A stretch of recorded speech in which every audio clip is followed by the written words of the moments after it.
I am Ferdinand Marcos, and I am the President of the Republic of the Philippines. I stand today on behalf of 110 million Filipinos. Thank you, joint committees and joint chairpersons, for including House Resolution number 1482 in the calendar today. In order to expedite the proceedings so that we could hear the comments of the resource persons and we can allow members to interpolate, I am adopting the explanatory note or the resolution itself as my sponsorship speech. Chairpersons. But let me just emphasize 3 points. One, rejoining the ICC, which is the best option of the country, is not the principal issue of the pending resolutions, which urge the national government or the executive department to fully cooperate with the ICC and its prosecutors in the preliminary investigation of respondents, including former President Rodrigo Duterte, in the complaint filed against them on April 24, 2017, during which the ICC undeniably had jurisdiction over offenses covered under the Rome Statute. Consequently, rejoining the ICC at the moment is not a precondition to the government's cooperating with the ICC and its prosecutors. Number 2, it is well settled that when jurisdiction is laid or vested, it continues unabated and unimpeded until the court has rendered its final judgment and has enforced its decision. That is supported by a litany of Philippine Supreme Court decisions. And third, the Senate has a similar resolution filed by Senator Guevaras. And most probably later, the joint committees may consider transforming our resolution into a concurrent resolution, provided the Senate, through Senator Ontiveros, would also convert the resolution to a concurrent resolution, so that this will be a combined expression of the sense of the Congress of the Philippines that the Executive Department must cooperate with ICC and its prosecutors. Thank you, Joint Chairpersons. Thank you, Congressman Lagman. We now proceed to hear or listen to our resource persons, and we will start with the Office of the Solicitor General. We recognize the Honorable Menardo Guevara. Sir. Good morning, Your Honors. I do not have any opening statement to make. I'm here to answer any questions that the members of the two committees may ask in connection with the ICC decision and on the issue of whether we have any legal duty to cooperate with the ICC prosecutor. First of all, Your Honors, I believe that the matter of whether we should cooperate with the ICC prosecutor is a political decision. And in that respect, the head of the Republic, the head of state, the President himself, has repeatedly declared that the Republic cannot extend its cooperation to the ICC in any form or manner whatsoever because national institutions are functioning which can actually do the investigation and prosecution here, and that any intervention by a foreign entity such as the ICC would be an encroachment on our sovereignty. So that is the political aspect with respect to this matter. But as Solicitor General and Counsel for the Republic, I am here to explain the legal basis on why there is no legal duty on the part of the Philippines to cooperate with the ICC. I will do so on the basis of a major distinction between the existence of jurisdiction and the exercise of that jurisdiction. Jurisdiction over the subject matter, Your Honors, is covered by Article 5 of the Rome Statute.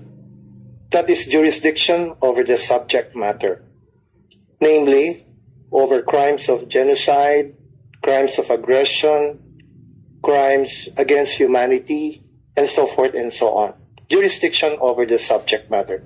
And there is no doubt, as the Supreme Court pointed out, that the ICC has jurisdiction over offenses or crimes that happened during the time when the Philippines was still a member of the ICC. No question about that.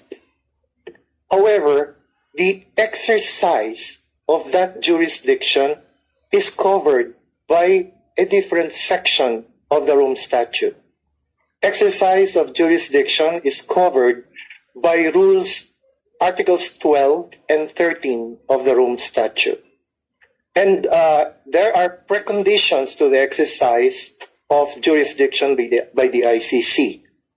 Most important of these preconditions for the exercise of jurisdiction is that the Philippines should still be a member of the ICC at the time that the exercise of that jurisdiction is triggered.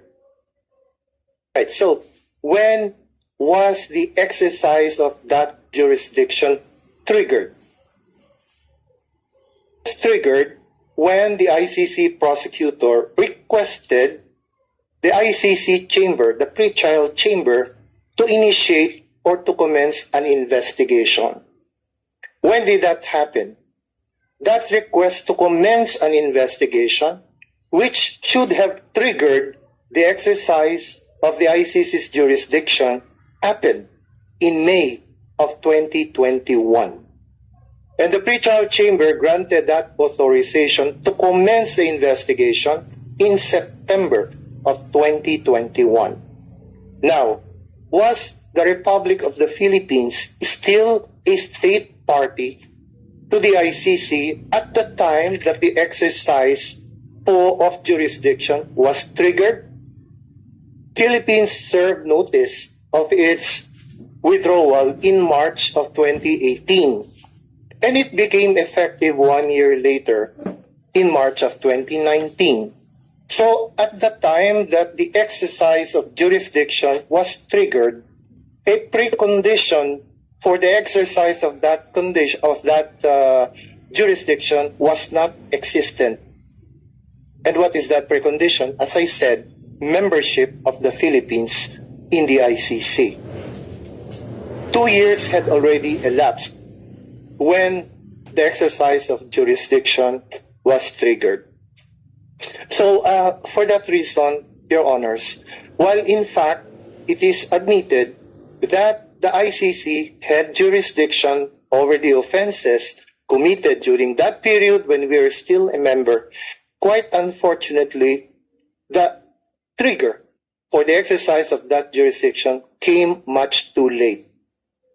And the ICC prosecutor himself should be, I wouldn't want to say blamed, but it's his lack of assiduousness that prompted this situation.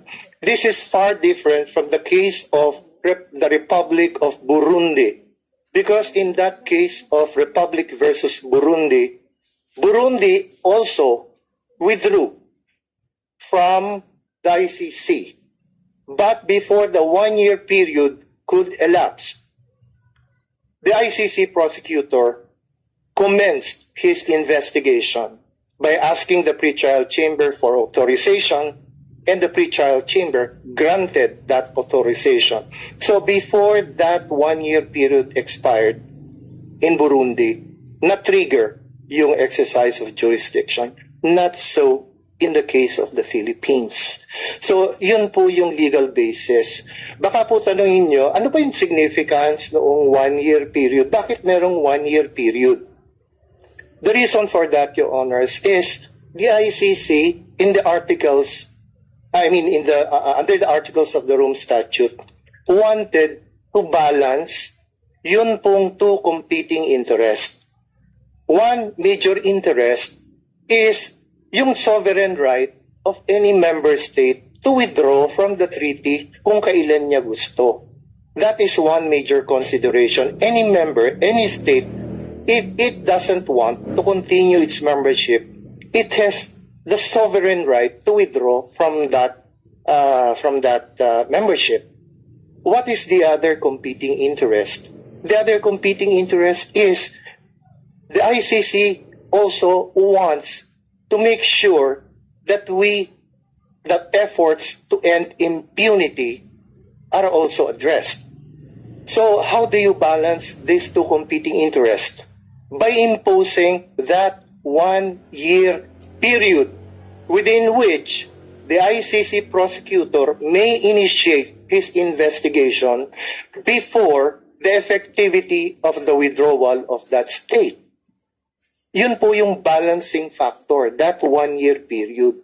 But in this case po, ang nangyari, na nag-take effect na po yung ating withdrawal in March of 2019, and yet, nung 2021 lang, more than 2 years later, nung mag-trigger ng exercise of jurisdiction.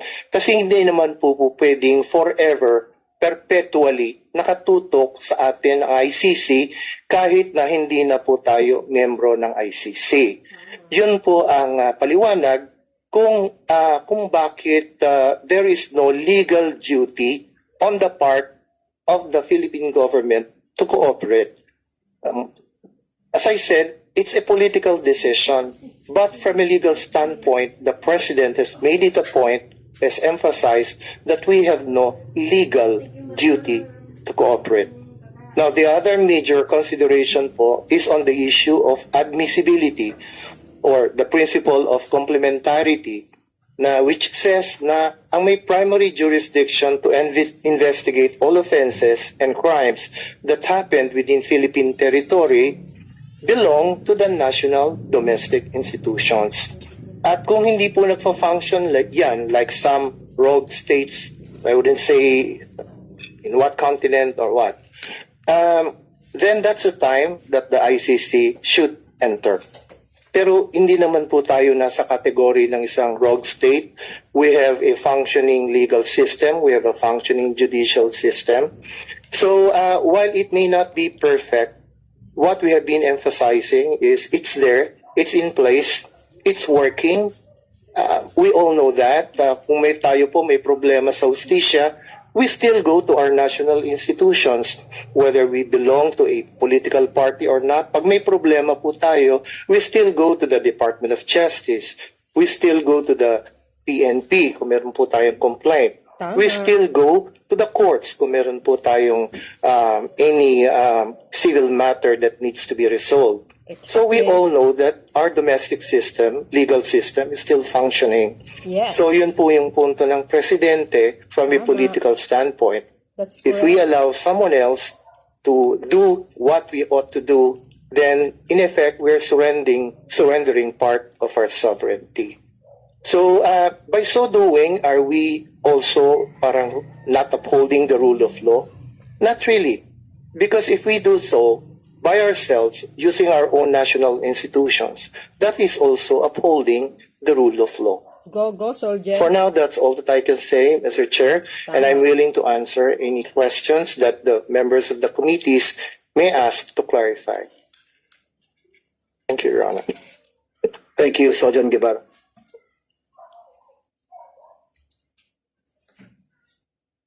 We would like now to recognize the representative of the Department of Justice, DOJ. Pleasant morning to this August body, Mr. Chair. Thank you for acknowledging the presence of the Department of Justice. I am Prosecutor Hazel Decena Valdez, Your Honor. I am the Program Director of the Department of Justice Human Rights Office. And sa tingin ko po, malinaw na nailatag ni SOLGEN Guevara ang arguments, ang position ng Executive Department, and specifically the Department of Justice main office is of course echoing the positions as articulated by SOLGEN, by the Solicitor General.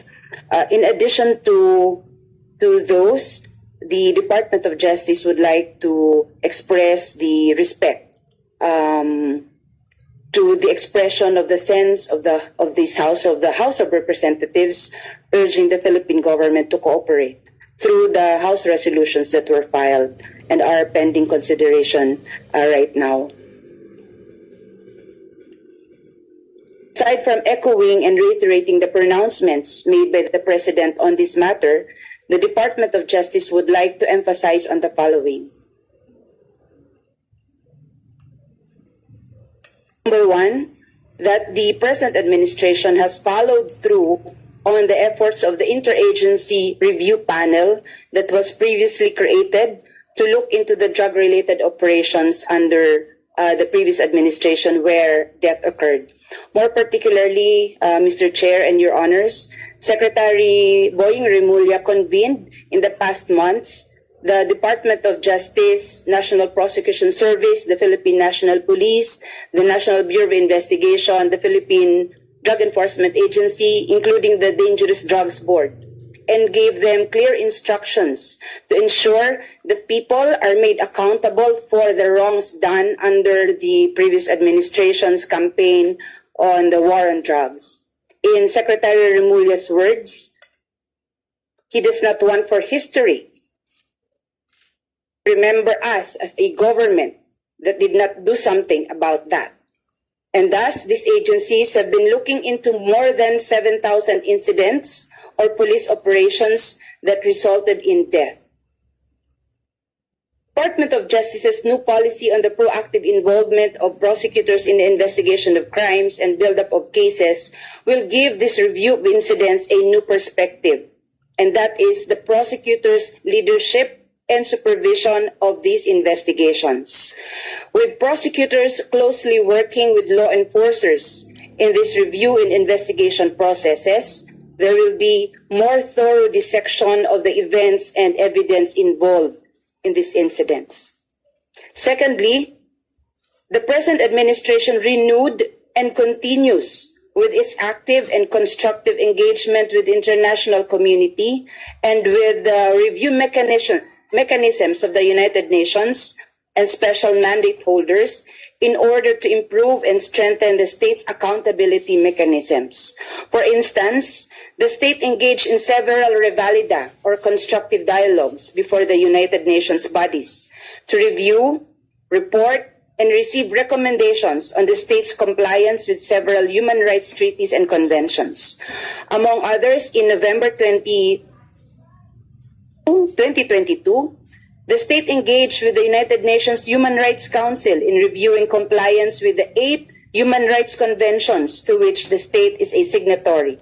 And during the Universal Periodic Review, the state accepted no less than 215 out of 289 recommendations from these member states. Incidentally, however, the state took note of the common recommendation from 8 member states of the Council for the Philippines to rejoin the Rome Statute, which established the ICC.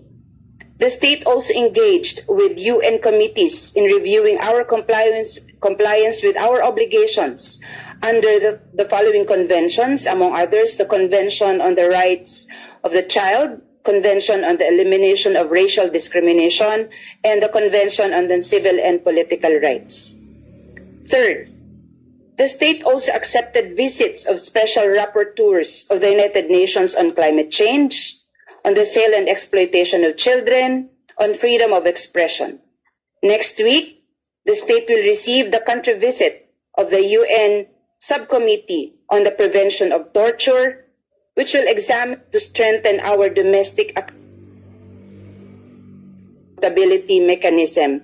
And for the past couple of years that the United Nations Joint Program on Human Rights is being implemented, especially in the past several months, this TWG has been engaged in extensive capacity with the expectation that by the end of the program and continue on, the duty bearers will be, the capacity of these duty bearers are strengthened.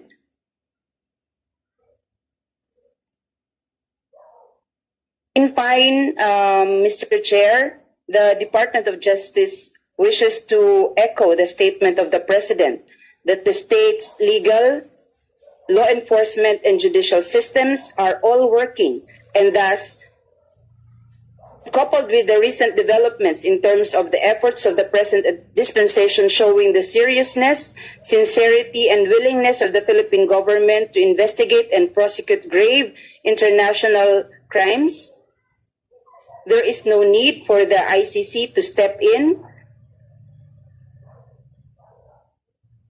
and dictate on our authorities on, as the President has said, who to investigate, what to investigate, who to arrest, who to detain, and things like that.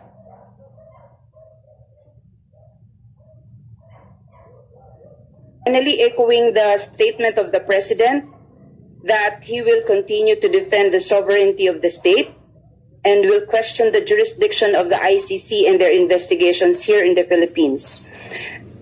He also specifically mentioned that the country's law enforcement and investigative agencies, as mentioned a while ago in the efforts of the government, we are highly capable and can very well handle any probe on the previous administrations or even present or future administration efforts against illegal drugs. Correct. Tama. Thank you very much, Mr. Chair. Thank you, DOJ. May we now call on the representative of the Department of Foreign Affairs. Laging may sagot ang makaibayan black dyan. Good morning, Mr. Chair. I'm Acting Director Jenny Sanchez-Rivera from the Department of Foreign Affairs, Office of the United Nations and International Organizations. The DFA is a conduit of information from the International Criminal Court through our embassy in The Hague. In view of the government transition, DFA is closely coordinating with lead agencies such as the DOJ and the OSG on this matter and support the DOJ and OSG's views on the issue of ICC investigation. The DFA wishes to note that the Philippine government affirms its commitment to fight impunity for atrocity crimes, notwithstanding the country's withdrawal from the Rome Statute, especially since the Philippines has a national legislation punishing atrocity crimes. The Philippines underscores that it has the primary jurisdiction to investigate and prosecute a crime against humanity allegedly being committed in the context of the anti-illegal drugs campaign. Republic Act number 9851, or the Philippine Act on Crimes Against International Humanitarian Law, genocide and other crimes against humanity punishes criminal conduct covered by the Rome Statute. As a court of last resort, the ICC complements but does not replace national courts. It only operates in cases where national jurisdictions are unable or unwilling to prosecute. Under the Rome Statute, the primary jurisdiction belongs to the state, and the Philippines had passed Republic Act 9851 before it ratified the Rome Statute. Further, the Philippine Constitution espouses generally accepted principles of international law. That would be all, Mr. Chair. Thank you. Palagay ko tagilid ang makabayan bulok dito. Thank you. I'd like to call on the Commissioner of Human Rights, please. Ala. Commissioner Faida Dumarpa. Ayan na naman tayo. Assalamualaikum, Your Honors. I am Faida Maniri Dumarpa, one of the members of the Commission and Bank of the Commission on Human Rights, and today I represent the Commission in today's proceedings. Allow me to share, Your Honors, that the Philippines has signed almost all human rights treaties, and that our country has historically been at the forefront of advancing rule of law and international justice. No less than His Excellency President Bongbong Marcos has pledged and guaranteed that human rights would be protected during his term. The CHR, as the National Human Rights Institution of the Republic of the Philippines, and mandated to protect and promote the human rights of every Filipino, we are of the position that that the Commission will cooperate if the ICC so requests, and the extent of our cooperation would be determined in accordance with the specific request of the ICC and within the mandate of the Commission on Human Rights. Thank you very much. All right, thank you. We have the Center for International Law, Attorney Gilbert Andres, the Executive Director. Will you recognize, please? Good morning, Mr. Chairs, and good morning, Your Honors. Your Honors, is the position of the Center for International Law that we should cooperate with the ICC, and we urge the approval of the 3 House resolutions on 6 grounds. In fact, Your Honor, I will not start with public international law. I will start with Philippine domestic law, because in fact, this Honorable House, together with the Senate, passed in 2009, RA 9851. What is RA 9851? It's the Philippine Act on Crimes Against International Humanitarian Law, Genocide, and Other Crimes Against Humanity. It was signed into law on December 11, 2009. In fact, Your Honor, what was the context? Why is it that this Honorable House and the Senate passed 9851? Because at that time, we signed the Rome Statute, but we were not a state party to the Rome Statute, because the President did not send the ratified Rome Statute to the Senate.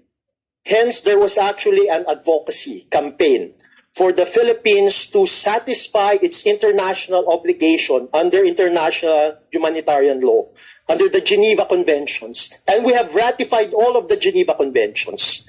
Hence, Your Honors, your Congress passed RA 9851. And what does RA 9851 provide? Your Honors, I want to refer you to Section 17 of RA 9851, because it actually provides for the reverse complementarity principle. And I will read it, Your Honor, and I want to place it on the record, that relevant portion of Section 17. And I quote, "In the interest of justice, the relevant Philippine authorities may dispense with the investigation or prosecution of a crime punishable under this Act if another court or international tribunal is already conducting the investigation or undertaking the prosecution of such crime. Instead, the authorities may surrender or extradite suspected or accused persons in the Philippines to the appropriate international court, if any, or to another state, pursuant to the applicable extradition law and treaties." Hence, Your Honor, what is actually provided in Section 17 of RA 9851 is reverse complementarity. In fact, the Philippine authorities may just opt to just surrender an accused person before an international tribunal, such as the ICC. And Your Honors, in Senator Pangilinan versus Cayetano, the Supreme Court actually referred to this principle of reverse complementarity. How do I know? I was actually, Your Honors, a petitioner and a counsel in that petition, PCICC versus Executive Secretary. Hence, Your Honor, it's actually an exercise of sovereignty for the Philippines to cooperate with the ICC because it's provided for under Section 17 of RA 9851. Your Honor, our second point is important, especially in the context of the West Philippine Sea dispute. Our Philippine Coast Guard, our Filipino fishermen, they have been harassed by the Coast Guard or by the militia of a certain state in the north, a powerful state. And what have we been invoking always? We have been always invoking international law and compliance with a rule-based international legal order. In fact, Your Honor, the arbitral award that was decided on July 12, 2016, Philippines versus China, it's based on international law, the UN Convention on the Law of the Seas. And it's a historical fact that China does not recognize the jurisdiction of the arbitral body. China does not recognize the arbitral award. And yet it does not invalidate the arbitral award that we have won, and which we have won not just for the Philippines, but for the region in Southeast Asia. Because we say that we should adhere to international law and a rules-based international legal order. Hence, Your Honor, if we be faithful with that consistent plea of the Philippines for international law, we should also be consistent with our international obligation under the ICC Rome Statute, which leads to our third point. Your Honor, the Philippines was actually part of the delegation of plenipotentiaries in the ICC Rome Conference in July of 1998. We actually sent a delegation to actually participate in the drafting. And we were actually very active in the drafting of the ICC Rome Statute. In fact, Your Honor, we signed it in December of 2000. Well, Except it was not passed for concurrence by the Senate. And when it was signed, it was actually ratified by the President. It was sent to the Philippine Senate for its concurrence. And in fact, during the deliberations before the subcommittee, then chaired by Senator Miriam Defensor Santiago, agencies of the government actually supported the concurrence of the ratification. What agencies were these? These were the DOJ, the DFA, the Philippine National Police, the Armed Forces of the Philippines, the Commission on Human Rights. They actually approved and supported concurrence into the ICC Rome Statute. And Your Honor, on August 23, 2011, the Philippine Senate, on a vote of 17-1, concurred into the ICC Rome Statute. And you can see from the records who were one of the 17 senators. It was then Senator Ferdinand Romualdez Marcos Jr. Yes, he voted for the approval, the concurrence of the Rome Statute ratification. And Your Honor, it's presumed that legislators actually do their official business in good faith, that you have read all the drafts, all the bills, all the resolutions that you are actually voting upon. Your Honor, in fact, if we were a state party to the ICC, it means that we are obligated under the ICC. And in fact, there's actually a residual obligation, even though we withdrew. It's in Article 127 of the ICC Rome Statute. And I want to refer your honors to Article 127. In fact, it's an important article because it's precisely the article that the Philippines invoke in order to withdraw. That's paragraph 1. But in paragraph 2 of Article 127, it provides for a residual obligation. And I want to quote that verbatim in paragraph 2. And I quote, "A state shall not be discharged by reason of its withdrawal from the obligations arising from the statute, while it was a party to the statute, including any financial obligations which may have accrued. Its withdrawal shall not affect any cooperation with the court in connection with criminal investigation and proceedings in relation to which the withdrawing state had a duty to cooperate and which were commenced prior to the date on which the withdrawal became effective." nor shall it prejudice in any way the continued consideration of any matter which was already under consideration by the court prior to the date on which the withdrawal became effective.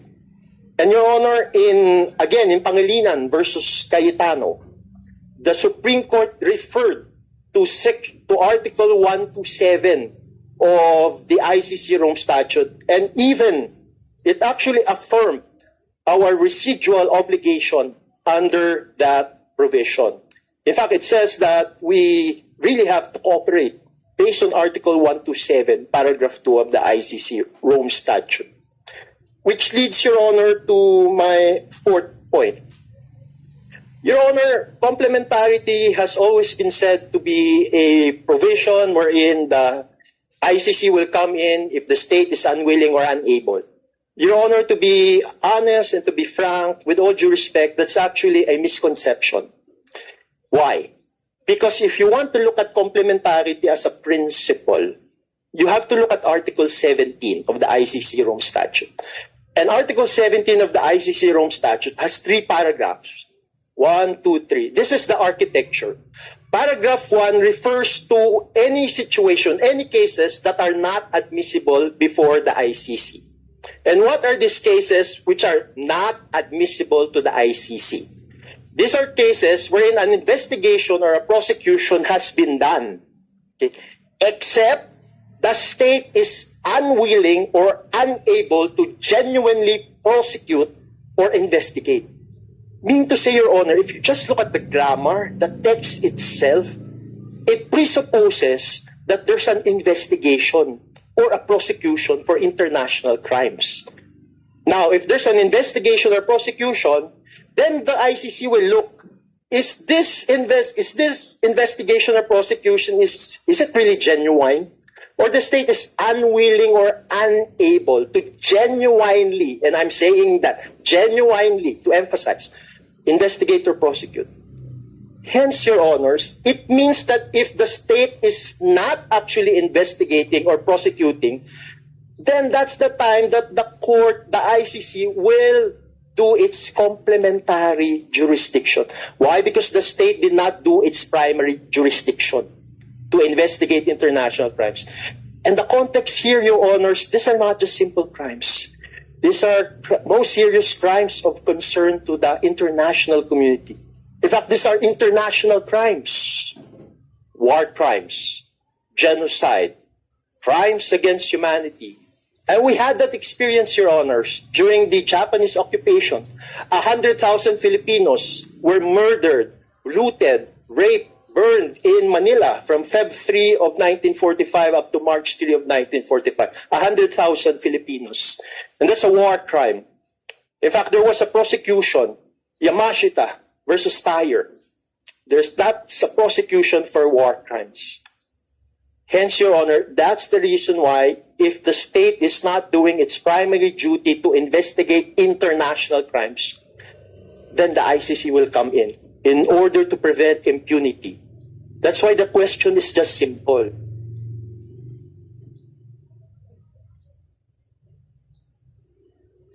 Has there been investigations or prosecutions for crimes against humanity, which is actually a crime under RA 9851, I think Section 7. Has there been actual investigations on crimes against humanity that occurred up to March 16, 2019? And you can determine that for yourselves. The resounding answer is none. Therefore, Your Honor, the ICC is not a supranational court. It's not a world justice system that will look whether or not you're unwilling or unable, Your Honor. Last, Your Honor. In fact, Your Honor, even non-state parties can actually recognize the ICC's jurisdiction. That's under Article 12, Paragraph 3 of the ICC Rome Statute. In fact, Ukraine, it's not a state party. And yet it referred its situation to the ICC. Hence, there was an arrest warrant for Vladimir Putin. Lastly, Your Honor, the Philippines has been at the forefront of the international justice system. In fact, Your Honor, the Philippines actually contributed to international criminal law in Yamashita versus Tyre, the doctrine of command responsibility. That's because of Philippine jurisprudence. And Your Honors, there's actually a very famous concurring and dissenting opinion by Justice Gregorio Perfecto, and I want to read it on the records. He said that in the violation of the law of nations, the offended party is the people of the whole world, and the case against petitioner could be properly entitled as Humanity versus Tomoyuki Yamashita. And no person in position to prosecute the violators can honestly shirk the responsibility of relentlessly prosecuting them, lest he be branded with the stigma of complicity. Your Honors, our appeal is to also look at it from the viewpoint of the victims. Mga palo po, mga anak, mga kapatid, mga ina, mga ama na nawalan po ng kanilang mga mahal sa buhay dahil po sa EJK, sa war on drugs. All they're asking is justice. And since it's a fact they did not get justice from the previous administrations, they're asking it from the ICC. And we hope that this August body will really ask the Philippines to cooperate with the ICC for the sake of justice. Maraming salamat po. Thank you, Attorney Andres. Now I'd like to call former Congressman Attorney Nery Javier Colmenares, please, for his... Thank you. Thank you, Honorable Chair Amante and Honorable Chair Flores. Maraming salamat po sa invitation. I have some slides, Mr. Chair, if I may present it para naman mabilis na masabi. And in fact, in that slides which I did for the previous hearing sana, nakalagay naman doon yung mga ilang points. So first, I'd like to thank our colleagues, my former colleagues, and the House for continuing to invite me in many committee hearings here. And I'm glad that you always wanted to balance your views by inviting two sides to the coin, no? So I think this is just 5 to 6 slides, but can I go to the first slide, Mr. Chair, to explain my position here? Just a bit of a timeline, Mr. Chair. Since 1996, the Philippines under President Ramos took an active role in the ICC's establishment and was even a member of the drafting committee, which is what Gilbert just said. So we did not only sign the Rome Statute, we helped draft it, Mr. Chair. Kaya later on, yung claims to sovereignty, parang nagsintunado siya, Mr. Chair, kasi we helped draft the Rome Statute. December 28, 2001, it was signed or ratified by President Estrada. And August 30, 2011, with the support of President Aquino, the Senate concurred in the ratification. 3 presidents, Mr. Chair, from different political parties, President Ramos of Lakas, President Estrada of Partido ng Masang Pilipino, President Aquino of Liberal Party, all supported the Rome Statute. It is not something personal. It is not about any person in a sense, because all political parties supported it, and it was really supported by the Philippine government. On April 24, Mr. Chair, 2017, Attorney Jude Sabio files a case called communication. They call it communication before the ICC for mass murder. And of course, Senator Trillanes in 2017 filed a supplement there. Notice, it was filed before the Philippine withdrew. On August 18, 2018, Rise Up for Life and AJK victims, and disclosure, Mr. Chair, I'm one of the counsels of the families of AJK victims. We filed the case in August of 2018. And mainly, of course, those complaints mainly centered on a former President Duterte. That's why we keep on asking, is he being prosecuted? Because that is in relation to what Attorney Gilbert just said. Precisely, it was a question of the victims of the family. On March 17, 2019, the Philippines withdrew. So, before the Philippines withdrew, was there a matter under consideration by the ICC? The answer is yes. It was already filed before that. It's a matter under consideration. And if you look at Article 127 later on, we will find out what our interpretation is. Next slide, please. So, next slide, please. So, on November 23, 2021, the Office of the Prosecutor defers investigation, giving the Philippines 30 days. That was the request of the Philippines, 30 days, up to December 22. On December 22, the Philippines again sought for a 3-month extension, more or less up to March. The prosecutor granted the request again. And when did the ICC start the pretrial chamber authorize the prosecution? It was in 2023, Mr. Chair. Ibig sabihin, mula 2021, 22, 23, binigyan ng ICC ang Pilipinas ng extension in a sense. Sige, sabihin nyo, iniimbestiga nyo ba? Pinoprosecute nyo ba? Hindi ito parang inapakan ng ICC ang Pilipinas eh. So, on 26 January of 2023, after appeals by the Philippines, the pretrial chamber authorized the prosecution to resume investigation. Mahaba na po ang nangyari. 2017 pa na-file, 2018 na-file, 2023 lang. But that's because the ICC recognized the due process rights of the Philippine government. Gusto nyo mag-imbestiga? Sige, imbestiga kayo. We'll give you a chance. Gusto nyo mag-prosecute? Sige, prosecute kayo. We'll give you the chance. But in 2023, sabi ng ICC, tama na. Haba na nito eh. So, on July 18 of 2023, the ICC Appeals Chamber allows the prosecutor to continue the investigation. So, yun ang timeline. Next slide, please. Ngayon, ang binabanggit na complementarity provision, which the government before always raised, ano ba ang 17? Ang sabi ng 17, ang court inadmissible ang isang kaso against a certain person, for example, if the case is being investigated or prosecuted by a state which has jurisdiction over it. So, ang tanong na naman ng mga biktima, kung tingnan nyo yan, Mr. Chair, yun ang crucial sentence. Yung unless the state is unwilling or unable to carry out the investigation or prosecution will only be triggered if there is prosecution. If there is no prosecution, it is not even an issue for the ICC. Sabihin ng ICC, sabihin ng Pilipinas, willing naman kami, yeah, okay, you're willing, you're able, your justice system is functioning, but are you prosecuting him? No, o di tapos. Ano usapan natin? You're not prosecuting him. So why do you even, able naman kami, yeah, sige lang, but if you're not prosecuting him, may jurisdiction ng ICC. It's a two-stage formula, Mr. Chair. And the willingness and an inability only becomes an issue if the state is prosecuting. Kasi pag pinoprosecute mo at sabihin ng mga biktima, actually, kunyari lang yan, hindi naman yan hindi genuine. As Attorney Andres said, hindi naman genuine. Doon na lang, in defense naman ng kabila, no, it's genuine, we're willing, we're able. Doon na lang yan pag-usapan. But as long as you're not prosecuting or investigating that person, there is even no need to talk about your willingness. Because you may be able, but you're not investigating or prosecuting. So, next slide please, Mr. Chair. I think I'm just 3 slides. Ano ang definition? Sige na, pumunta na tayo sa unwillingness.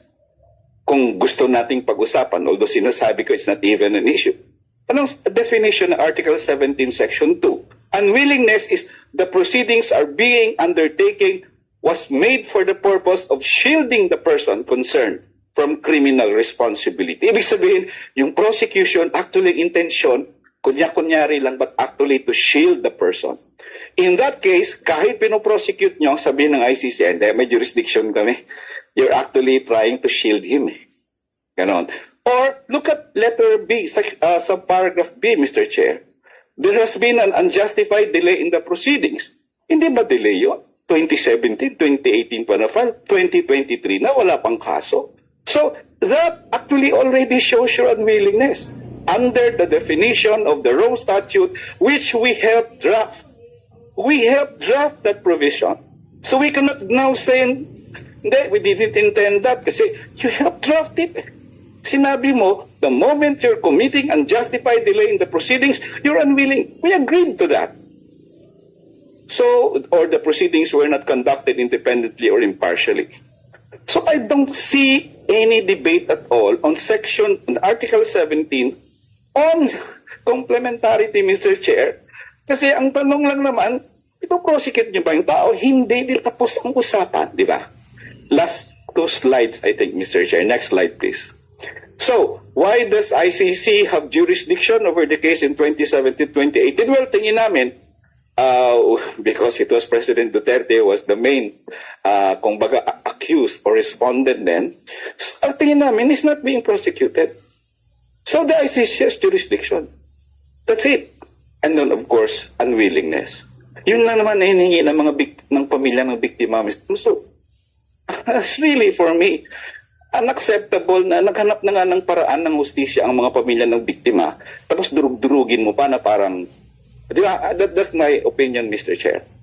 Next slide, please. Now we go to Article 127. Ano ba yung pinag-usapan dito? Klaro, Mr. Chair, if you look at that, the state shall not be discharged by reason of its withdrawal from the obligations arising from this statute. Okay na yan.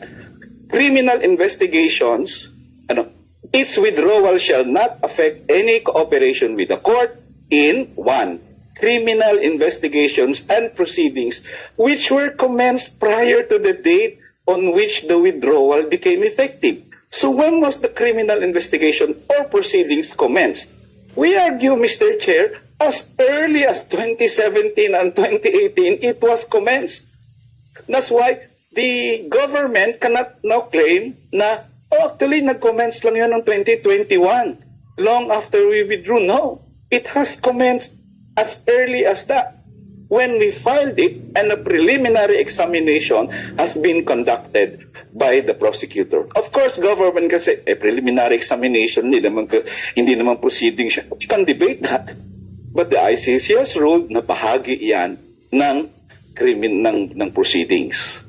Second, nor shall it prejudice the continued consideration of any matter which was already under consideration by the court prior to the date on which the withdrawal became effective. Question: when did the Philippines withdraw?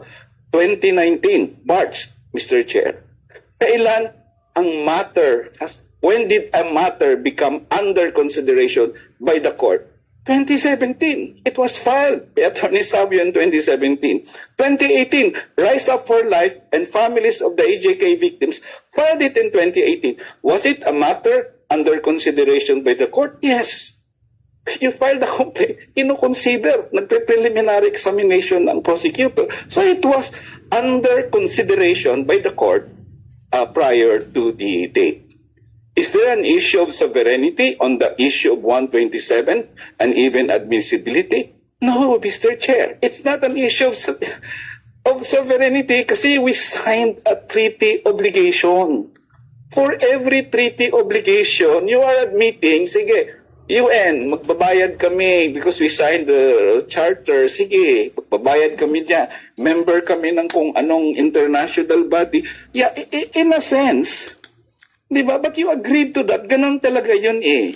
You lessen a bit of your sovereignty when you involve yourself in an international treaty. Parang kontrata yan eh. Ito gagawin ko para sa'yo. Hindi ka pwedeng later on magsabi na, ay hindi ko gagawin yan kasi it impinges on my agency, on my autonomy, on my sovereignty. Pumirma ka eh. No. How would we look like if we sign a treaty obligation tapos later on, ayaw namin sundon kasi it tramples on our sovereignty.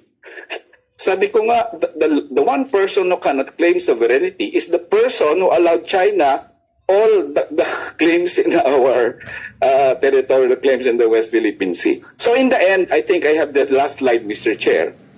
Just the Supreme Court decision that was already raised by Attorney Gilbert, I will not go into that, but the court said very clear, withdrawing from the Rome Statute does not discharge a state party from the obligation it has incurred as a member.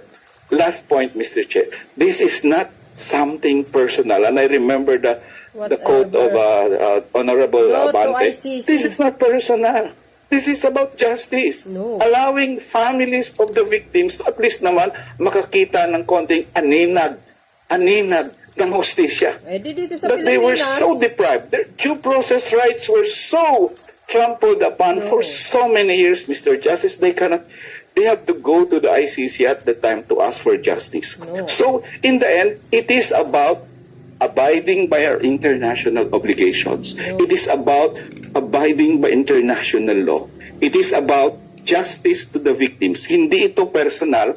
This is about the dignity and rights of a sovereign people to assert its rights against tyranny, its rights against crimes against humanity, and its rights against heinous violation of people's rights. Maraming salamat, Mr. Chair. No Thank to you. ICC. Thank you, Thank you. Tony Neri. Let me remind our first speakers that we are very lenient with your time. So we are just allowing 5 minutes of your time to speak. But we're very lenient because we'd like to hear exhaustively all your explanation. Thank you, Mr. Chair, for the leniency. I appreciate that. Yes, now I'd like to call Attorney Michael Tiu of the University of the Philippines College of Law, please. No Thank to- you, Mr. Chair. Thank you to the honorable chairpersons and to the honorable members of the committee for the invitation. I speak in my capacity as assistant professor of the UP College of Law working on international criminal law and also as a member of the International Institute of International Legal Studies of the UP Law Center. I begin with, Mr. Chair, I will not repeat any more the points raised by our colleagues on the applicability of some of the provisions of the Rome Statute. But I begin with the provision that I think is most relevant to the resolution, which really urges the state, the executive in particular, and agencies under it to cooperate with the Office of the Prosecutor of the ICC. For me, the relevant provisions would be Article 87 of the Rome Statute. 86, Mr. Chair and members of the committee, speaks of the obligation to cooperate, which I agree is not triggered at this point because it only refers to states parties. So at this point, because we are no longer a party to the ICC, 86 will not be applicable. 87, however, is applicable because it speaks of our voluntary cooperation to the ICC. On that note, that cooperation will not arise, or that opportunity will not arise if there is no request for cooperation. But it does not bar through an agreement, which I think would be more permanent depending on the temporal or the time element of that agreement. And the third is a catch-all mechanism in which the cooperation can be had in any appropriate means that the Philippine state will deem proper. So in that case, in my opinion, it does not waive the contentions on jurisdiction. There is also no question about whether there is intrusion into sovereignty because the decision to cooperate voluntarily with the International Criminal Court is an exercise.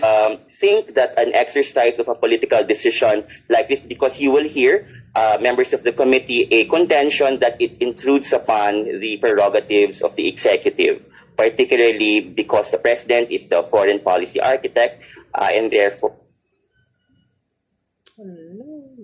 it is as the sole prerogative of the executive to decide on this matter.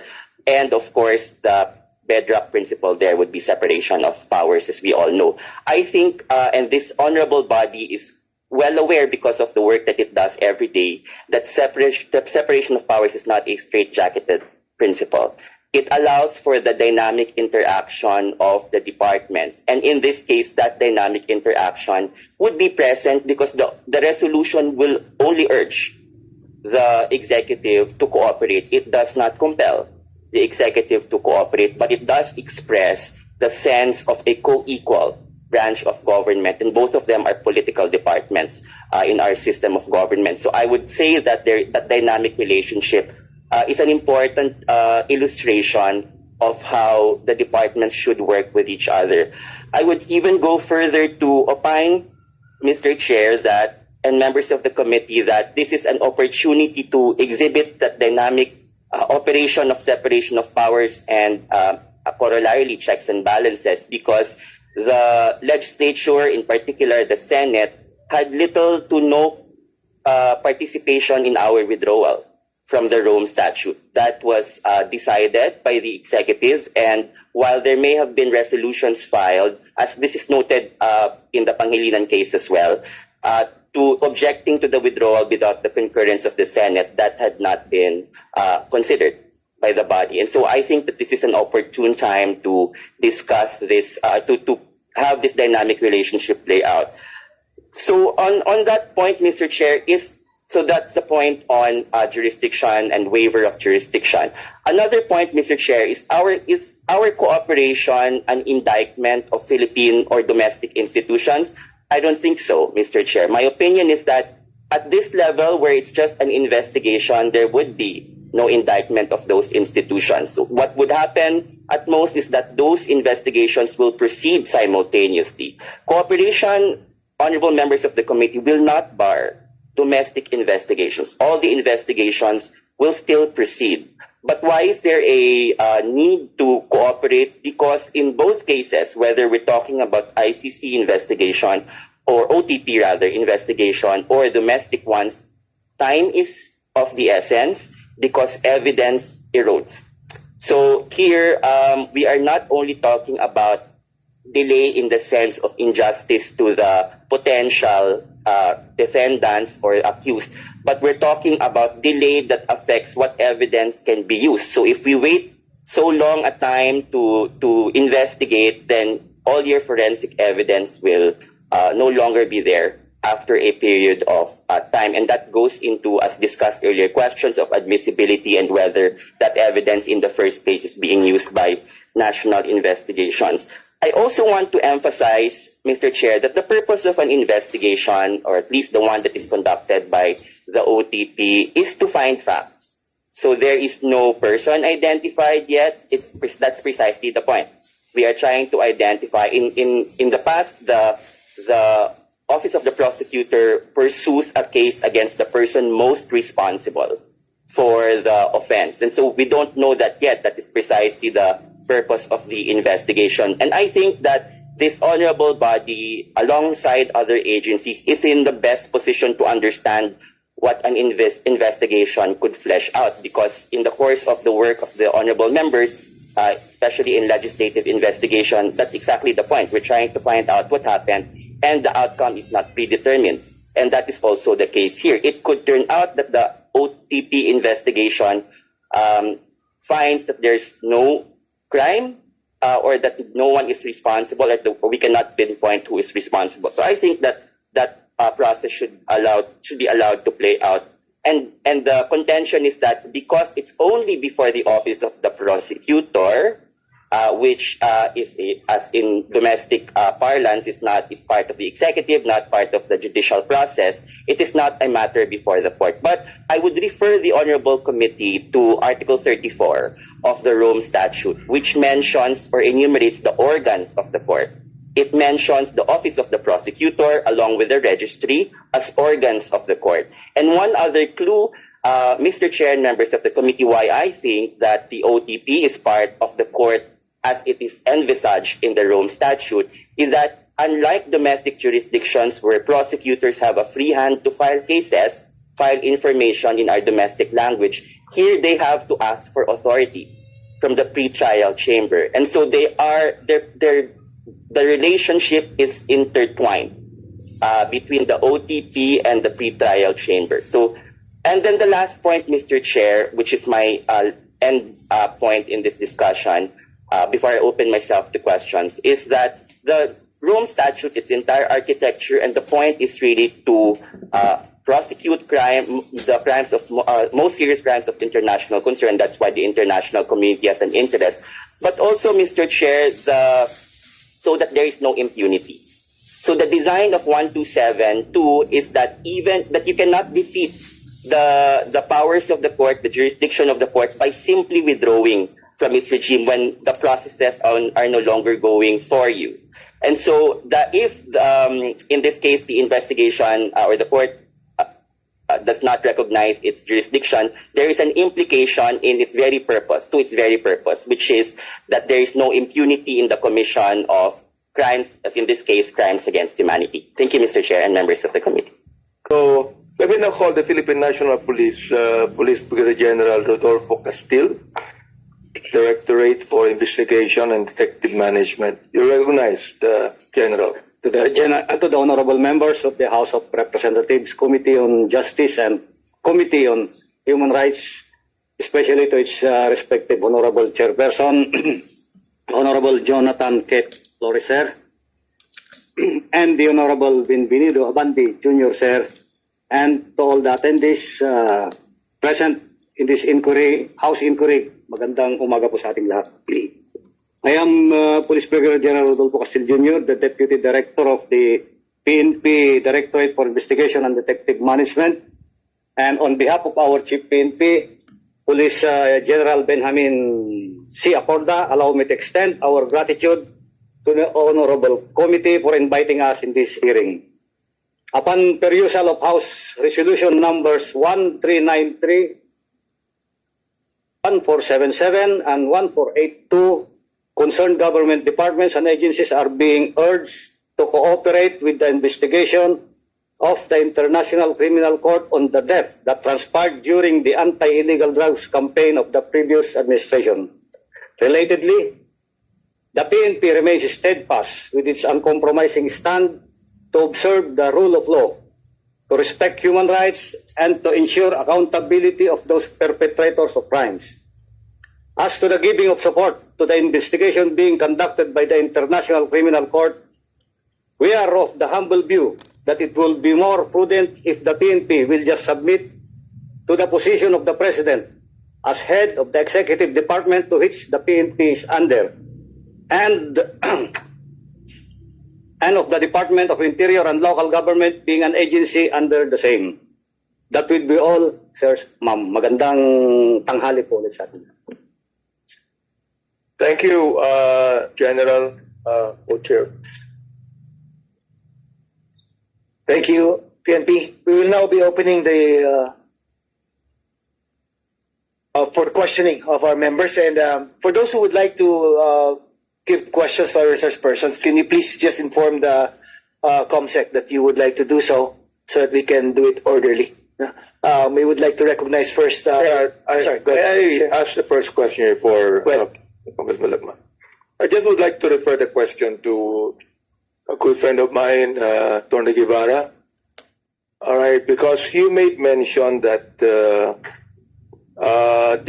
withdrawal to the ICC is a political decision. Questionable, Attorney Guevara. No, what I'm saying is, when it comes to the Constitution, it is not just a political declaration. It's the Constitution. Yes, Your Honor. Now, I'm not a lawyer, but I understand it. You know, that is not a political declaration. It is the Constitution we are talking about. But you were referring to the withdrawal to the ICC as a political yun pong concurrence na binigay ng Senate dito po sa ating pag-join sa Rome Statute or the ICC did not contain any such condition na kung sakali na mag-withdraw ang Republic through the Executive Department, through the President, ay kakailanganin din po ng concurrence ng Senate. Pwede nyo pong gawin yon as a matter of fact. The Senate can do it if it wants to, na kung magbibigay sila ng concurrence, yung kanila pong resolution granting the concurrence may include, if they wish, a condition na kung mag-withdraw sa treaty or whatever agreement, ay kakailanganin din ng concurrence of the Senate. But in this particular case po of the Senate concurrence on the ratification of the Rome Statute, wala pong ganong klaseng condition. Kaya po the President had that discretion to withdraw even without the concurrence of the Senate. Before I recognize Congressman Lagman, just to follow up on the question of my co-chair, Abante, again for the Solicitor General. Sir, you said that it is a political question. So my question is, if the House approves the 3 resolutions and the Senate approves its similar resolution, will the government agencies like your office and the DOJ still wait for the decision of the President regardless of the resolutions passed by the House and the Senate? Certainly, Your Honor, because your resolutions urge the President to cooperate times. Now, if he will think twice because of these resolutions coming from the Congress, siya po ang magde-decide nun. Thank you, Sergeant Guevara. I would now recognize Representative Edson Lagman. Thank you. joint chairpersons, I would direct my questions to the good Solicitor General, who used to be the Secretary of Justice of former President Rodrigo Duterte.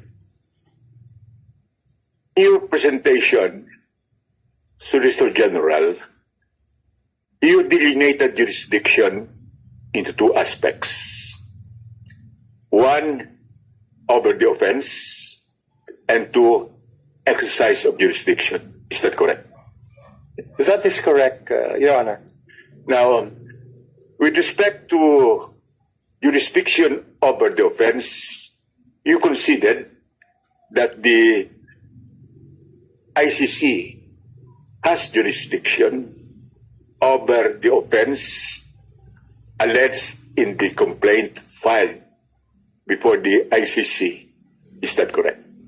Yes, Your Honor. During the period when the Philippines was still a member, so that's from 2011 up to 2019, when our withdrawal became effective. But it is admitted that the cases were filed during that span of period when the Philippines was still a state party to the Rome Statute. Is that correct? I wouldn't say cases were filed. Complaints were filed. Yes, a complaint or a case is similar. I'm just trying to make it understandable to the layman that a complaint is a case. Not exactly, Your Honor, but we admit na meron pong mga certain groups na nag-file ng complaints before the ICC, but the government did not come to know about these complaints. We were never notified about the existence of these complaints when they were filed. But subsequently, the government was aware of these complaints. Yes, when the ICC prosecutor announced that an inquiry was being conducted by the prosecutor. And when was that announced? I think that was in 2018 when the ICC prosecutor announced that there was a reasonable basis to proceed. Mm-hmm. And that was before the effectivity of the withdrawal of the Philippines from the Rome Statute. That is correct, Your Honor. Okay. So that is nothing much to debate on. The government, through the Solicitor General, admits the jurisdiction of the ICC. And you said that the exercise of jurisdiction of the ICC investigation. But prior to that, there was already an examination being made. Well, inquiries, as you have said. Yes, Your Honor, inquiries being conducted by the prosecutor from all possible sources, open sources, media, newspaper reports. The government had nothing to do with it, Your Honor. Okay. Is there any rule or article in the Rome Statute which provides the time frame within which the ICC or its prosecutors should commence its investigation and exercise of jurisdiction? There is none, Your Honor. There is none. There is none. So it appears that the allegation of the government that the ICC jurisdiction has lapsed has no leg to stand on in the Rome Statute. That is not correct, Your Honor, because I am talking about exercise of jurisdiction. When is that triggered? And it is triggered according to Article 13 when the ICC prosecutor initiates an investigation. Okay. And what kind of investigation should that be? That is precisely the subject of his request with the pretrial chamber to commence an investigation. Is that the preliminary examination or the preliminary investigation? We interpret that, Your Honor, to mean the preliminary investigation. So prior to that, there was already a preliminary examination and exercise of the jurisdiction of the ICC and its prosecutors. Now, don't you think it is an exercise in futility of admitting that there is jurisdiction over the offense, and there can be no more exercise of jurisdiction because it has lapsed? No, Your Honor, there is no inconsistency between that. As I explained earlier, the Rome Statute tries to balance certain considerations. One is the sovereign right of the state to withdraw if for some significant or important reasons the state wants to withdraw. That is a sovereign right. Okay. And the other interest that needs to be balanced is the ICC's effort to end all impunity. So that is why meron nga pong 1-year period na provided under the ICC. We will go to that 1-year Yes, period. I would submit to the chairpersons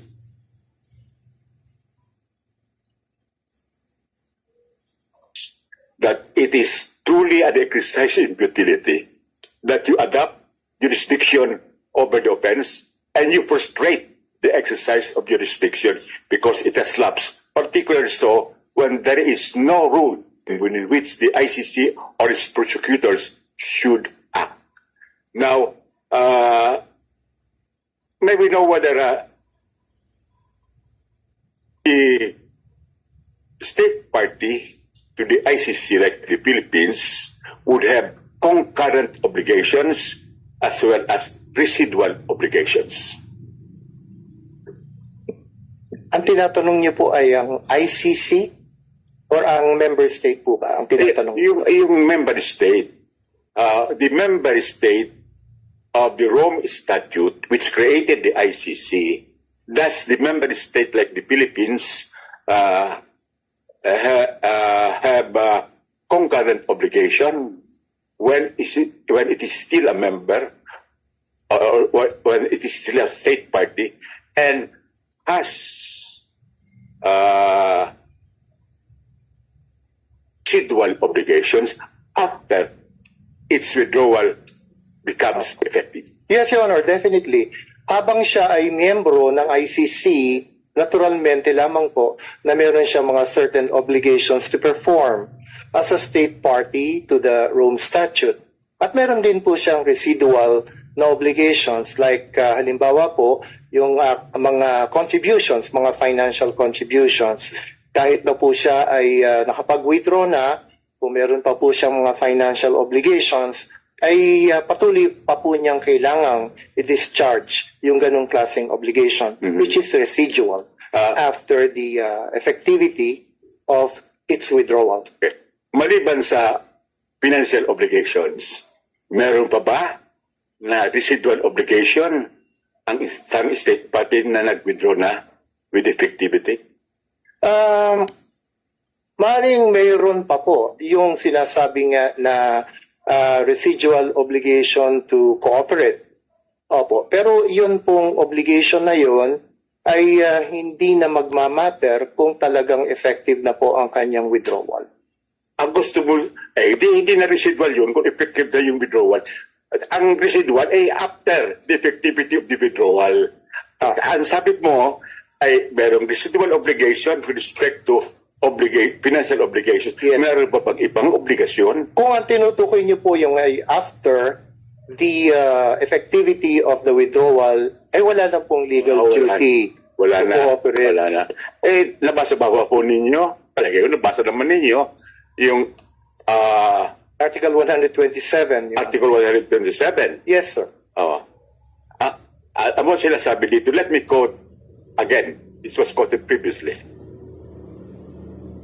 State shall not be discharged by reason of its withdrawal from the obligations arising from this statute while it was a party to this statute, including any financial obligations which may have accrued. Its withdrawal shall not affect any cooperation with the court in connection with criminal investigations and proceedings in relation to which the withdrawing state which the withdrawal became effective. Kaya nga po sinasabi ko, yun nga pong na-commence ay nangyari po noong 2021. Natapos na po ang effectivity ng ating withdrawal. Kaya nga po hindi siya applicable, Your Honor. Ikaw mismo nagsabi na nag-commence yung preliminary examination. No. Your Honor. I can appeal to the records of the case.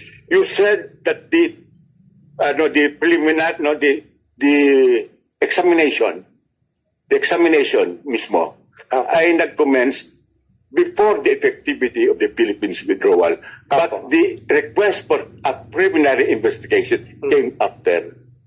Yes. Yes. Correct? Yan po yung ating bone of contention dahil nga po ang interpretation ng government yan ay preliminary investigation ang tinutukoy. Kaya nga po humingi ng authorization pa ang prosecutor to commence his preliminary investigation. Okay. Yung pong preliminary examination, sa kanya lang po yun Sa parte lamang po ng prosecutor yun. Siya lamang po dumidiskarte doon. Pardon my word. Pero hindi pa po involved ang ICC chamber doon sa time na nangangalap ng ebidensya ang prosecutor. Hindi pa po involved ang chamber ng ICC. Kanya lamang pong sariling effort yon ng prosecutor. Well, sa palagay ko naman, yung examination ay yun ang pagsisimula ng pag-imbestiga ng prosecutors ng ICC. And they will not proceed without the go signal from the ICC. Kaya we are trying to make a distinction which should not be made. Just so to escape our obligation to cooperate. Ngayon, palagay ko naman alam ng Solicitor General ang Philippine jurisprudence on jurisdiction. Yes, Your Honor. And once jurisdiction is laid or attached with the filing of a complaint, whether in a civil or criminal case, that jurisdiction continues unimpeded until there is a pronouncement by the court of its final judgment and its enforcement of its decision. Hindi ba totoo yan? Tama po yan sa ating judiciary under our legal system. Pero ito pong sa ICC, ito po ay covered ng isang treaty. Kaya po yung ating jurisprudence on jurisdiction does not necessarily apply to an international treaty like the Rome Statute. Yung bang interpretasyon ng gobyerno doon sa Article 127 ay salungat sa ating jurisprudence na sinusunod sa Pilipinas na ang jurisdiction, pag iyan once late, that survives and that should not be impeded even by any delay or irregularity in the process. Iyan ang mga desisyon ng ating Korte Suprema. Thank you. Mr. Chair, just would like to clarify, SG, you said dun sa accession, di ba, na pag nag-rejoin ulit tayo, should be ratified by the President and concurred by the Senate. Correct, Your Honor. So why is it when we withdraw, hindi kailangan yun? Because, as I explained earlier, Your Honor, when the Senate gave its concurrence, it did not impose any condition that its concurrence would also be required if the Republic would withdraw. It could have done so. But they can question. Validly. They can question. They can question the withdrawal of the President. By filing this petition before the Supreme Court, but the Supreme Court dismissed the petition. That was questioned, actually, Your Honor. Pangilinan versus Cayetano. But therefore, recently, the President mentioned and said that because of the resolution that he will study the proposal. Sinabi niya yun eh. Di ba? Hindi po accurate, Mr. Chair. Ano yung sinabi niya? Ang sinabi po niya na under study, ayun po possibility of rejoining the ICC. Pero yung on the matter of non-cooperation with the current investigation, ay inulit po niya ang kanyang statement na we cannot cooperate for reasons already explained. So therefore, kung sinabi niya under study, what would you recommend to the President? Pag-aaralan ko rin po, Your Honor. Marami pong factors na kailangan natin i-consider sa pagre-rejoin. Kaya kung ang Presidente po mismo ay sinabi na kailangan ng masusing pag-aaral tungkol dyan, ay lalo na po ako na kailangan mag-aral para dyan. Thank you, Co-Chair. May we now, you have just one question, ano? Representative Akop? Okay, go ahead. Thank you, Mr. Chairman. Kanina pa po ako nakikinig sa mga legal positions ng bawat panig eh. But I think I would agree with the Honorable Guevara that the bone of contention of this issue is contained in Article 127, Paragraph 2. May I know, ano po yung definition nyo ng the term commence? Kasi if I read yung statement na pinagtatalunan natin ngayong araw na ito is, the withdrawal shall not affect any cooperation with the court in connection with criminal investigations and proceedings in relation to which the withdrawing state had a duty to cooperate. That's the first condition. Pero hindi po, may second and ang sinabi, which were commenced prior to the date on which the withdrawal became effective. Yun po yung crux of the issue eh. Di po ba? But may I ask, Your Honor, the Solicitor General, what is, I think this statute has also its rules of procedure. In the same manner that we have our rules of criminal and civil procedure. Tama po? Tama po yan. Yes. Yan. Now,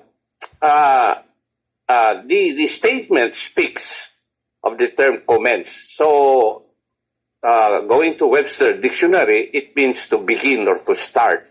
Tama po? Tama po. Would you agree, Your Honor? Tama po. But, doon po sa previous statement, it is in connection with criminal investigations. Tama po. Now, when would a criminal investigation commence? Well, depende po yan kung pinag-uusapan po natin ay yung sa ating sistema o doon sa sistema ng ICC. I'm speaking of, I'm citing the statement stated in Article 127 of the Rome Statute. It speaks of criminal investigations. And the term commence was used. Now, may I know, when does a criminal investigation internationally or locally start? That's my point, Mr. Secretary. Yes, Your Honor. If we are going to base it on Article 13, it is when one of the instances would be when the ICC prosecutor to proprio requests for investigation.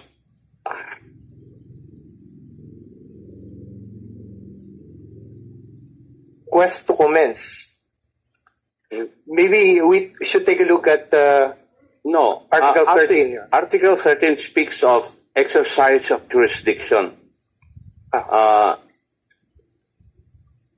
Yes, I agree, Your Honor. Kaya nga po, tinatanong ko kasi nandito po yung issue natin Kanina ko pa pinakikinggan yung mga legal treatises ninyo pero this issue should be resolved.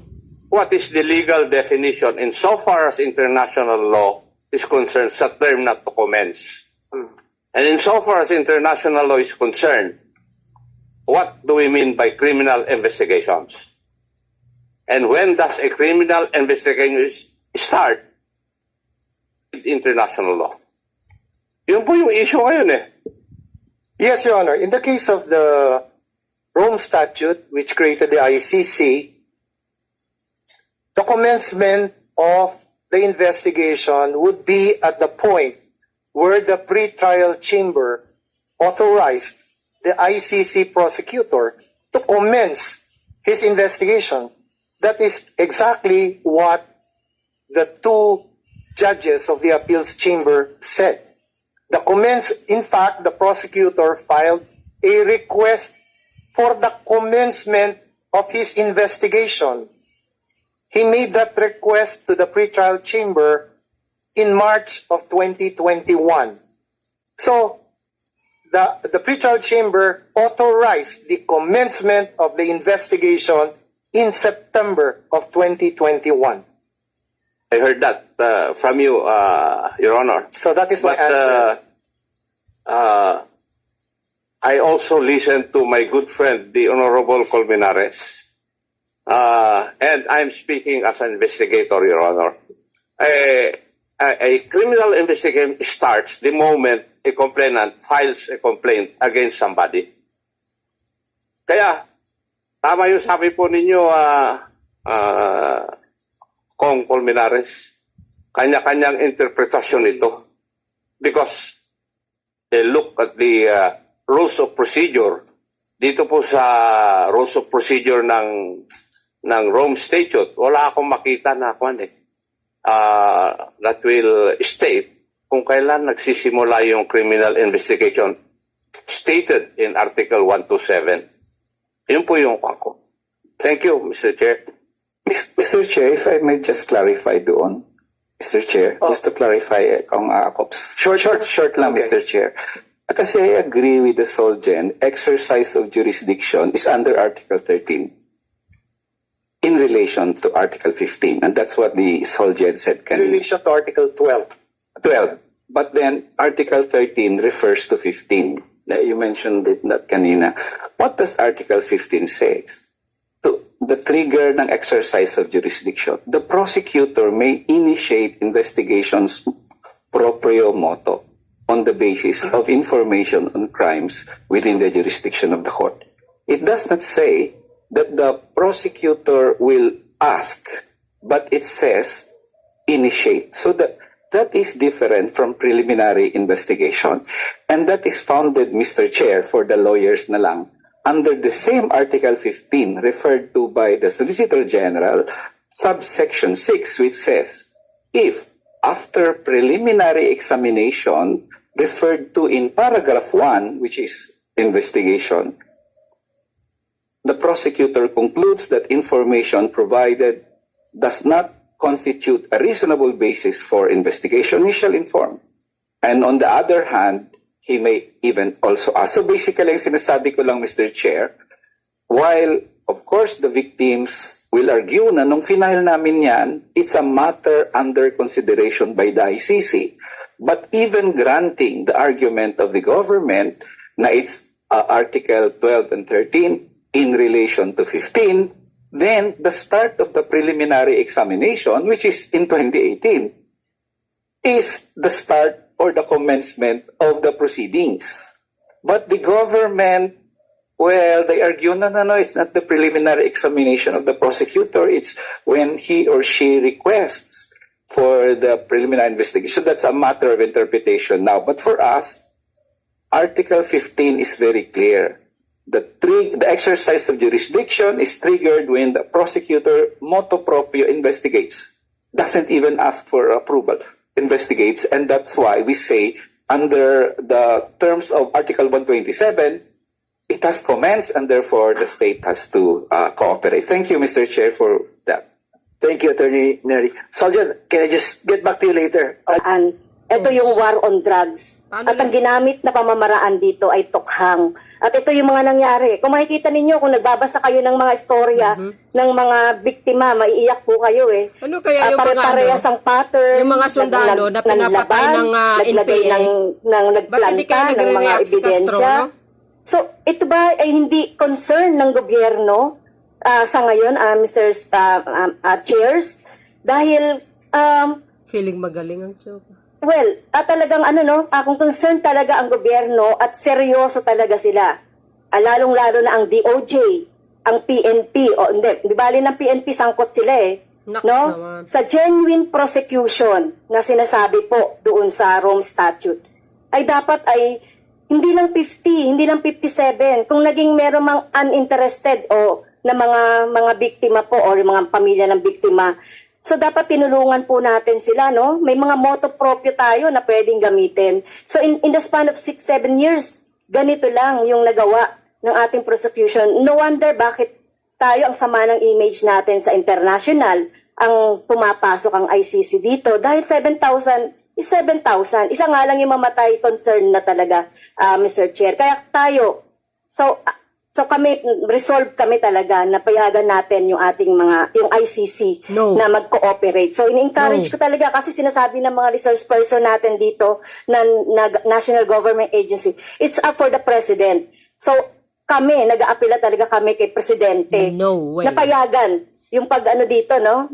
Napayagan at mag-cooperate sa ICC. Allowed. Dahil inutil yung ating inutil dahil 7,000, 50 lang inutil yung ating mga ahensya. Narinig nyo yun mga kababayan, inutil ang mga ahensya, Thank sabi you, ni Castro. Representative Castro. Now we're going back to Representative Lagman.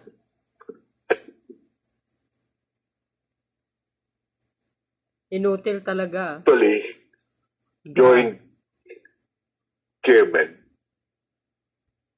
the exercise of jurisdiction, which is the second aspect mentioned by the Solicitor General, is covered by Article 13. And that exercise of jurisdiction commences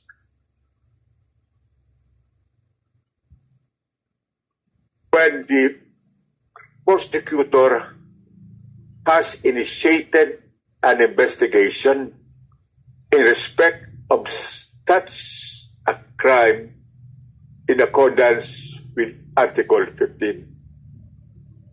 That is when that jurisdiction, when the exercise of that jurisdiction commences. Because the prosecutors are part of the ICC.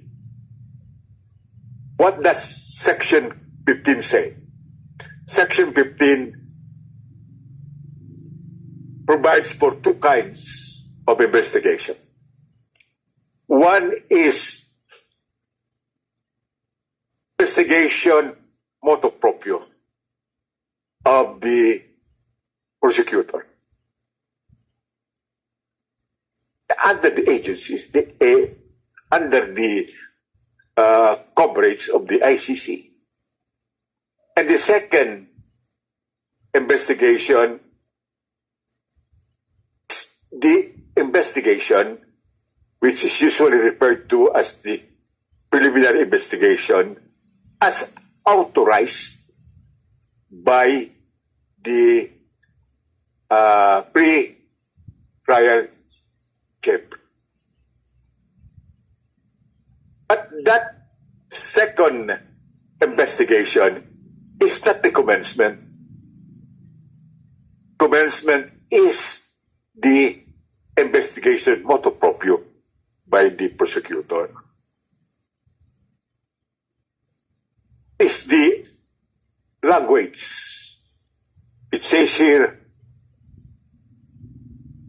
if the prosecutor concludes that there is a reasonable basis to proceed. The word is proceed. That means to say, nagsimula na, ipagpapatuloy lamang. That's why we should not base our government's objection to the preliminary investigation by saying that it came after the effectivity of our withdrawal. Because the investigation commenced prior to the effectivity of our withdrawal from the ICC. I think that should be impressed on us. Now, respect to the sovereignty of the state, sovereignty, Solicitor General, is not absolute. Is that correct? Sovereignty is not absolute. Yes, it is not absolute. Is it not absolute? Because there are times when the state would voluntarily, quote unquote, surrender a portion of its sovereignty, as when it becomes a state signatory to international conventions like the CONG statute. Is that correct? Tama po yan. Tama yun. Now, let us go to the import of the obiter dictum in the case of Pangilinan versus Cayetano. Obiter dictum is not a useless surplusage. It is not. It is not.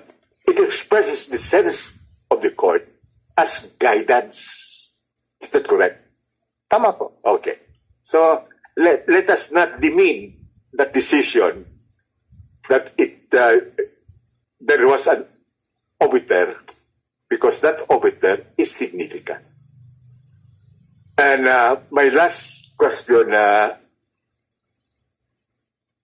good solicitor, is if the House and the Senate would approve the respective resolutions urging the government to cooperate with the ICC, what would be your recommendation to the President, who has the onus of making that final decision? Naku, ibibito ng Pangulo yan. You're asking for my recommendation.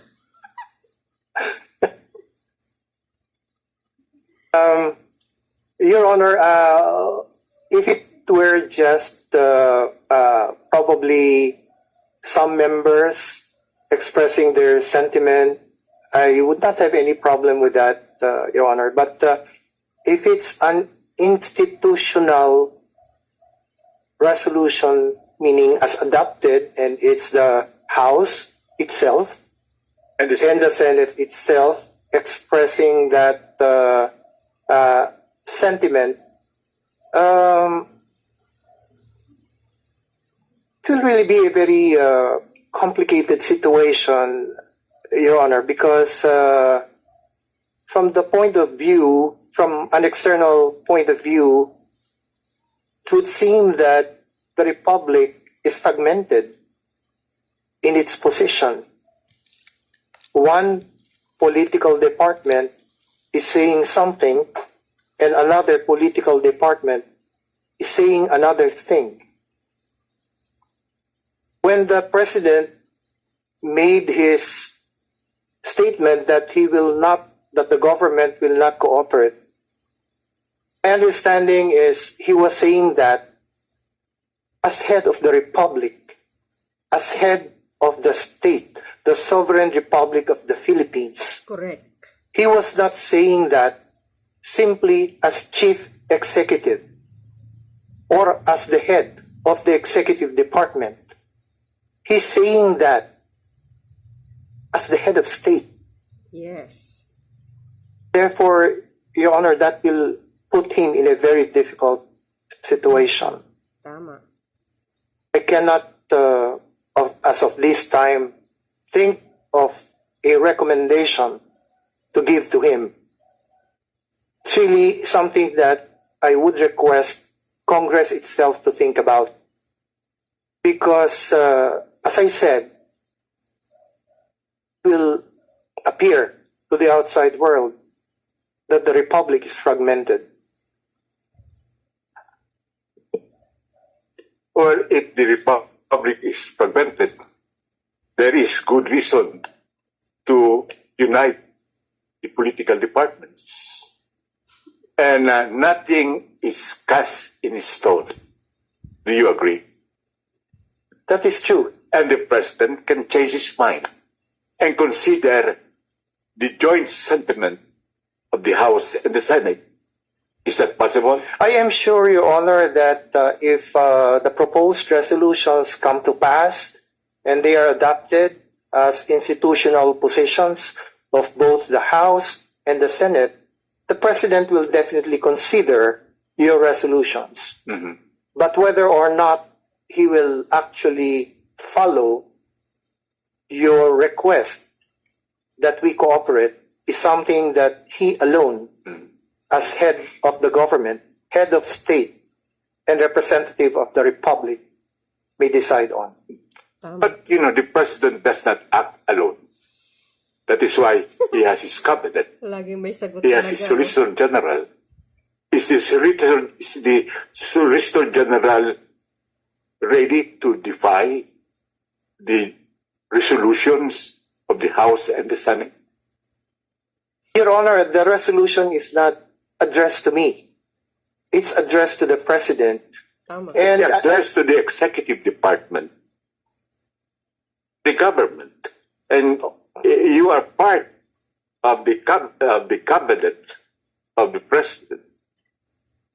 Yes, Your Honor, but since the President is the Chief Executive and he is the person or officer principally in charge of foreign relations, then his own decision on the matter will be most crucial. Okay. Of course, this will be studied by members of his cabinet, his legal advisor, his political advisor, and so forth and so on. But I think since he is the primary architect of our foreign policy, under which the matter of this ICC investigation falls, then I guess we should all give some respect to his decision on the matter.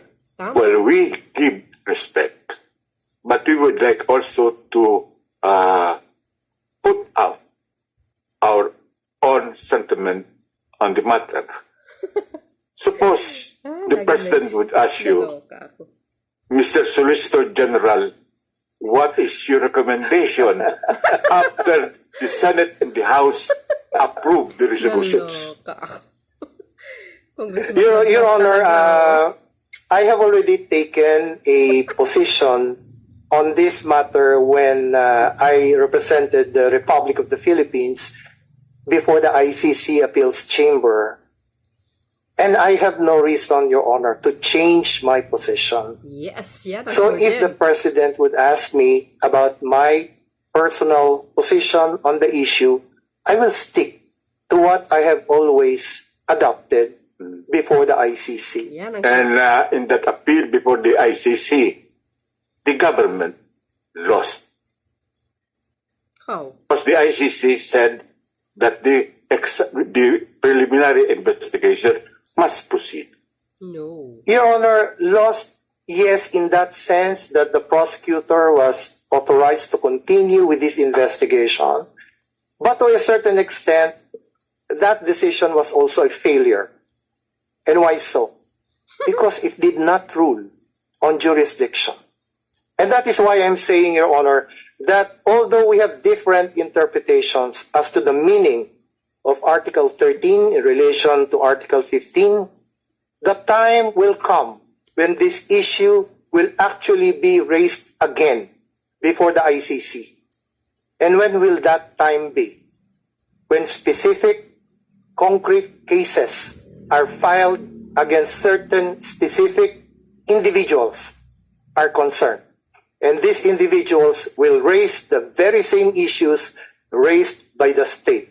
Yeah. So that will be an opportunity for the ICC to do what it failed to do when we filed our appeal before the ICC Appeals Chamber. Go, SOLGEN. Yan ang SOLGEN. The best. In other words, Mr. Solicitor General, you will tell the President that To not cooperate. you are maintaining your appeal, Naloka. the issues which you raised on appeal before the ICC, and consequently, impliedly, you are saying, don't follow the resolutions of the Senate and of the House. Your Honor, I respect the resolution of the House if it will be adopted. If a similar resolution is adopted by the Senate, I will also have to respect that. But if you are asking for my position as Solicitor General, I cannot depart from a position that I have consistently adopted. Okay. We should remember that the bottom line of that appeal is the Republic lost its case. Although the ICC did not rule categorically on jurisdiction, because the majority decided that jurisdiction is obvious. It's obvious. If you read the Rome Statute, it's obvious that it has jurisdiction. Most probably it was just trying to save the Republic from further embarrassment. Here, Joint Chair. SG, nagbago yata yung timpla ng sagot mo. Because I asked the same question to you. Sayang mo sa'yo, pagkaarala mo pa eh. Well, this is the opportunity to say it, Your Honor. Since I was pressed for an answer, I had to give it, and I have no reason to depart from what I had already stated. I think it's not only improper, it's illogical. But nothing is cast in stone. No, Your Honor, I'm talking from a legal standpoint. I'm not speaking as a political person. Even in legal parlance or jurisprudence, nothing is cast in stone, because the Supreme Court would even depart or reverse its previous decisions. That may be true, Your Honor. That's why I'm saying that the bone of contention here remains unsettled, and there will be future instances where this issue of jurisdiction and exercise of jurisdiction will actually be the subject matter. And that will happen probably when Article 19 on specific concrete cases actually arise. Well, with all of the legal questions and answers, my co-chair and my colleagues, perhaps knowing that the president is also a politician, that if Congress and the Senate adopted this resolution, it means that it represents the whole country and the electorate of the whole country. Perhaps he might be able to change his mind. And because of that, also, Mr. Chair, our good Solicitor General will also change his mind later on. Thank you, Co-Chair. As to what's to be recognized, Representative Arlene Brosas. Yes, Mr. Chair, thank you. Last manifestation lang, Mr. Chair. Mr. Chair, interestingly, no, Mr. Joint Chairs, on the part of the Committee on Justice, person shall be House Resolution number 1477 is adopted without amendment in consolidation with House Resolutions number 1393 and genuine prosecution of state aid through it and any and all acts to life. Well, if there's none, then Representative Bongalan. Thank you, Mr. Chair. Mr. Chair, on the part of the Committee on Justice, I move to adopt House Resolution number 1477 without amendment in consolidation with House Resolution numbers 1393 and 1482. And I also move for the approval of the corresponding committee report. I so move, Mr. Chairman.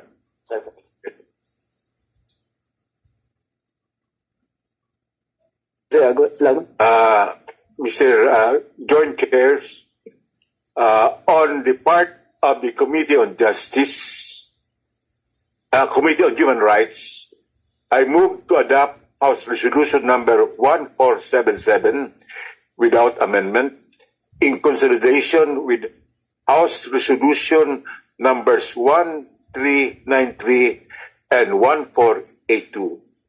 And I also move for the approval of the corresponding committee report. I so move, Joint Chairs. Second, Mr. Chair. There's a motion to adopt House Resolution number 1477 in consolidation with House Resolution number 1393 and 1482. Duly seconded. Is there any objection? There being none, on the part of the Committee on Justice, House Resolution number 1477 is adopted without amendment in consolidation with House Resolutions number 1393 and 1482. And the corresponding committee report is hereby approved. On the part on human rights, the same thing is approved. Other matters? Mr. Chair, considering the filing by Senator Ontiveros of a similar resolution in the Senate, I will respectfully request the joint chairs to coordinate with Senator Ontiveros so that we could transform our respective resolutions to a concurrent resolution. Is it a motion? It is a motion. Okay. Is there any... So yun mga kababayan, naririnig nyo, tapanood nyo, talagang maganda ang talakayan tungkol dito sa ICC. Pero believe po ako kay SOLGEN, no? Lahat yun, walang butas ang kanyang mga sagot, talaga naman na talagang dekalidad ang kanyang mga sagot mga kababayan. Mahirap pala ang magiging SOLGEN, ano? So saludo po ako sa kanyang sa mga sinasabi, lalo na po yun, yung sinabi niya na kung ano po yung nagiging statement niya, stick to one lang po siya doon, hindi magbabago. For me, I think ang ating mahal na Pangulo, mayroon pong isang salita, natural guys, siya po pala ang pinaka hinihintay ng lahat, na yung desisyon niya ay mahalaga pala mga kababayan, no? Pag nagdesisyon ang Pangulo, no? Pagkatapos nitong lahat ng mga pagdinig dyan sa Kongreso or sa Senado, si Pangulong Marcos lang Jr. pa lang hinihintay. Kung ano ang desisyon niya, yun po ang masusunod. Nako, sabi ko kanina, ibibito niya. I-reject niya guys yung mga resolution na yan. Correct me if I'm wrong. So I do believe ang ating mahal na Pangulo ay no ICC allowed. Next naman. Inunahan ko na, no? So anyway guys, maraming salamat. Medyo mahabang video natin. But siyempre, very solve inyong kaalaman dito, no? Marami tayong matutunan. Maraming salamat po mga kababayan. See you again on my next upload video. Bye bye bye and babus. So abangan po natin ang susunod na kabanata. Ang higit sa lahat yung desisyon ng Pangulo. Babus!